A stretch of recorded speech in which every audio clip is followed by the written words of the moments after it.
오늘 본문을 보면 이스라엘과 블레셋과의 전쟁에서 블레셋이 승리했습니다. 하나님의 백성은 완전히 패배한 것이지요. 블레셋이 전쟁에서 빼앗은 언약궤를 다곤 신당에 둡니다.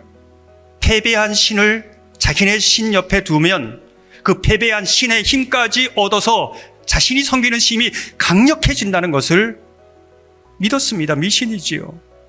근데 그 결과는 어떻게 되었는가? 자신들이 섬기는 다곤 신이 목도 잘리고 손발도 다 잘리고 몸뚱이만 남아서 여호와의 언약궤 앞에 코를 땅에 대고 꼬꾸라진 모습을 보여주고 있습니다.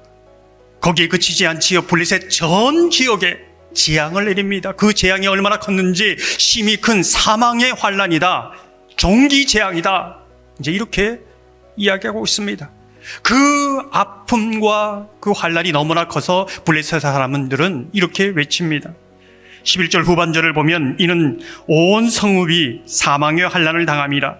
거기서 하나님의 손이 엄중하심으로 자신들은 인간들의 전쟁에서 승리했을 때 환호성을 칩니다. 승리의 축배를 들고 있습니다. 하지만 신들의 전쟁에서 하나님께서 블레셋을 완전히 추토화시키는 것이지요.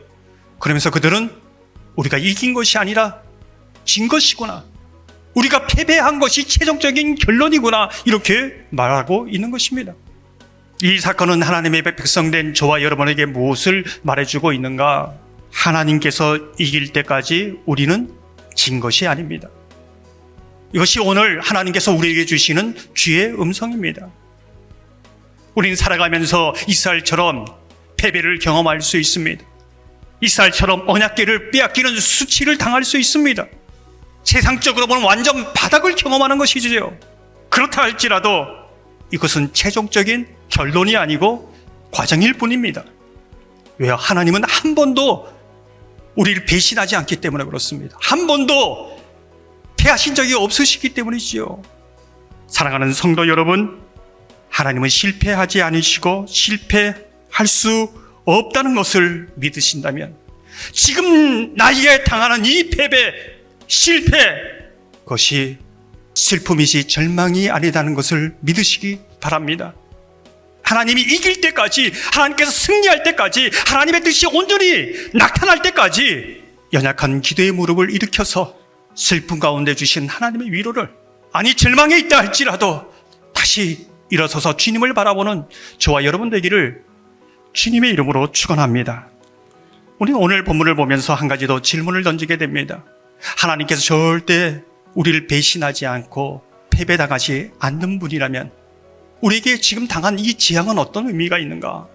하나님께서 나는 절대 이스라엘을 포기할 수 없다는 하나님의 강한 의지를 보여주고 있는 것이지요. 완전히 모든 것이 끝난 그 상황 속에서 하나님은 그 손으로 포기하지 않습니다. 왜 그렇습니까? 그 재앙이 재앙으로 끝나는 것이 아니라 미스바 대각성으로 향하고 있고 회복을 향하고 있기 때문에 그렇습니다.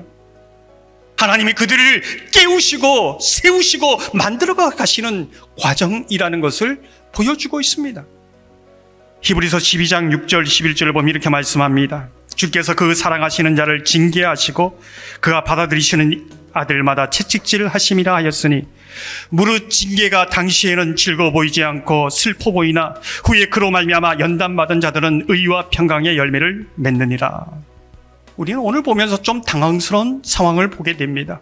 왜 그 전능하신 하나님께서 우상 다곤 신당에 들어가 있는 것을 스스로 허락하셨는가? 그 치욕 당하는 자리를 왜 허락하셨는가? 여러분 어떻게 생각하십니까? 이스라엘은 자신이 어떤 하나님을 섬기는지 모릅니다. 그 하나님이 어떤 하나님인지 모릅니다.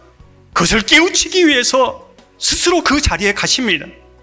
그리고 이방 땅뿐만 아니라 온 세상에 구원자 되심을 선포하시는 것이지요.